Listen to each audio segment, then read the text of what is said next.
días a todas, eu son Daniela Pardal. Eu son Xulia Castro Bahamonde e somos do grupo de xornalistas de normalización e imos entrevistar a Dios sobre a charla que nos deron sobre as discapacidades, concretamente sobre o Down.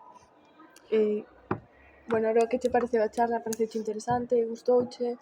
Parece unha charla moi interesante porque o feito de que intenten normalizar discapacidades como o síndrome de Down pareceme vital no día a día dos rapaces da nosa idade, xa que nun futuro poderemos facer unha sociedade moito máis acolledora para este tipo de persoas. Que che pareceu que Pamela dera falar así un pouco sobre o seu día a día e como facía as cousas? Pois pareceume unha boa forma de decir eu son como a vos, eu podo facer o mesmo que a vos.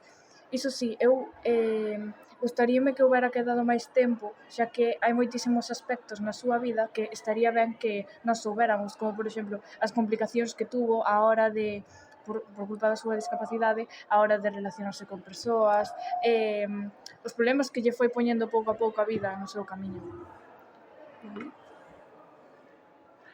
Sí, joder. Que opinas sobre as dificultades que teñen o día a día? Paréceche normal ou paréceche que poderíamos facilitalas ou axudalos? A ver, eu penso que poderíamos facilitalo, xa que hai bastante xente que adoita tomarse ao humor ou simplemente tratar a unha persoa con síndrome de Down de maneira ofensiva. A ver, que normalmente non ocorre, porque teño visto a persoas de síndrome de Down ser tratadas como persoas normais que son. Iso sí, na sociedade eu penso que nun círculo máis íntimo hai xente que sigue dicindo que non que hai varias actividades que non son iguais.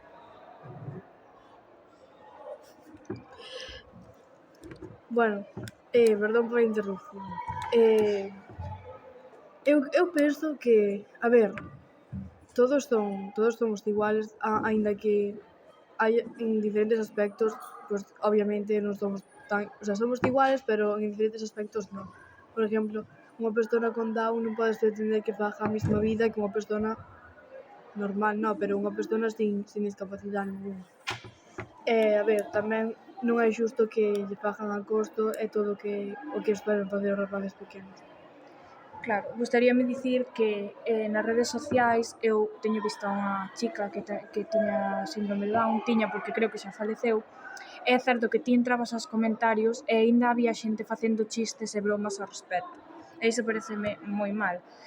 Como dixeches ti, Daniela, dixeches que todos somos iguais, pero tamén todos somos diferentes. Entón, que quero dicir eu con isto? Que todos somos iguais, todos temos os mesmos dereitos e todos deberíamos ter as mesmas posibilidades no día a día, pero todos somos diferentes, xa que eu non son igual que a ti e eu non son igual que a ti. Pero eu opino que, desde a miña experiencia tendo familiares con síndrome de Down, que non se debería tratar como rapaces pequenos, hainos que tratar como persoas normales e corrientes como son eles, e que son válidos igual que a nós, poden facer os mesmos traballos, igual que a nós, aprendendo máis lento, sí, pero como dixo Pamela, aprenden igual. Entón, pois eso é o que máis importa, que sepan facer as cousas e que se lle dé o valor que se lle ten que dar como se nós as fixéramos. Bueno, eu creo que hasta aquí a nosa entrevista. Moitas gracias, Aroa, por acceder a facela. Grazas a vos. Bueno, espero que vos gustaste a entrevista e se tedes algunha pregunta, pois acudides a nós no recreo así e respondemos. Xa está, solucionamos todo.